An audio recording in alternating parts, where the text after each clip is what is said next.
చేయలేక నానా తిప్పలు పడ్డారు. అంటే ఇప్పుడు కాంగ్రెస్ వాళ్ళు ఆరోపిస్తున్నట్టుగా నిజంగా హరీష్ రావు కావచ్చు, ఎవరైనా మనం మనం మనం ఇక్కడ ఉన్న వాళ్ళం కానీ, టీవీ చూసేవాళ్ళు కానీ, ఎక్కడ దేశంలో ఏ గుడికైనా వెళ్ళొచ్చు, ఏ పూజలైనా చేసుకోవచ్చు. అంత మాత్రాన ఏదో అక్కడ కూర్చొని క్షుద్ర పూజలే చేశారు, క్షుద్ర పూజల వల్ల గవర్నమెంట్లో కూలిపోతాయి, వర్షాలు ఆగిపోతాయి.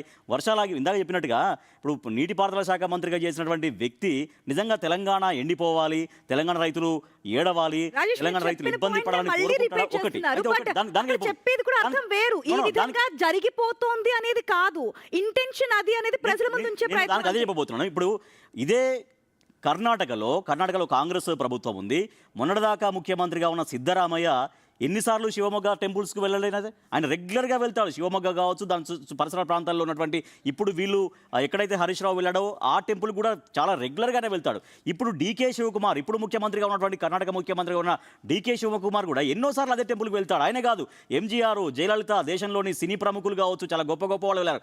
అంతేందుకు ఈ మధ్యకాలంలో తమిళనాడు ముఖ్యమంత్రిగా ఇటీవల గెలిచినటువంటి విజయ్ ముఖ్యమంత్రి అయిన తర్వాత వెళ్ళాడు, శివమొగ్గ టెంపుల్కి వెళ్ళాడు. శివమొగ్గ టెంపుల్కి వెళ్ళి అందరూ వెళ్ళిన వాళ్ళందరూ క్షుద్ర పూజలు చేసేవాళ్ళు. మీకు ఇన్ఫర్మేషన్ ఎట్లా తెలిసింది? ఎక్కడ ఈ నాయకులు శివమొగ్గ వెళ్ళారు, తిరుచిపల్లి వెళ్ళారు. మీరు ఆయన క్వశ్చన్ చేయదు, మీ దగ్గర ఉన్న ఇన్ఫో చెప్పండి.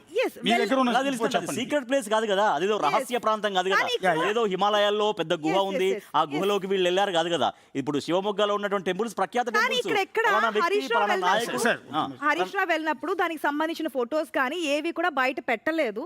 మీకు ఒకవేళ ఉంటే కనుక మీరే అనౌన్స్ చేయొచ్చు కదా, మీరే బయట పెట్టచ్చు కదా అని చెప్పి కాంగ్రెస్ పార్టీ క్వశ్చన్ చేస్తుంది. ఎందుకు పర్సనల్ టూర్? అది పర్సనల్ టూర్ ఫోటో. ఇప్పుడు నేను ఎక్కడికి వెళ్తాను, నేను ఒక టెంపుల్కి వెళ్తాను, నేను ఖచ్చితంగా టెంపుల్కి వెళ్ళాను, నేను ఇగో ఈ పూజలు మాత్రమే చేశాను, ఇగో ఈ దేవుడిని మొక్కాను అని నేను ఫోటోలు రిలీజ్ చేయాల్సిన అవసరం నాకు ఎందుకు ఉంటుంది? అదే క్వశ్చన్ చేస్తున్నారు ఎందుకు? అదే ఇప్పుడు ఆయన పర్సనల్ టూర్ కదా, ఆయన ఇంట్లో ఆయన కుటుంబ జీవితాన్ని, ఆయన వ్యక్తిగత జీవితాన్ని మీరు ఫోటోలు రిలీజ్ చేయండి అది ఎంతవరకు సమంజసం? అది రైట్ టు ప్రైవసీ కిందకు వస్తుంది. ఒక పర్సనల్ కార్యక్రమం